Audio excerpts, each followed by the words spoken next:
শিবিরকেও মাথায় রাখতে হবে যে ভাই এত খুশি হওয়ার কিছু নাই, দেশে ইসলাম বিজয় হয় নাই। আপনারা দিল্লি উদ্ধার করে ফেলাইছেন, বাংলাদেশ বিজয় করে ফেলছেন, এটা মনে করার কোনো কারণ নেই। ছাত্রলীগের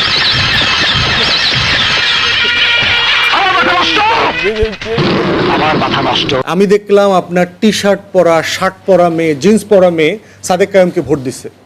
তো এখন এটা তো জামাত শিবিরের সাথে তো এটা যায় না, তো তাকে ভোট দিয়েছে কেন?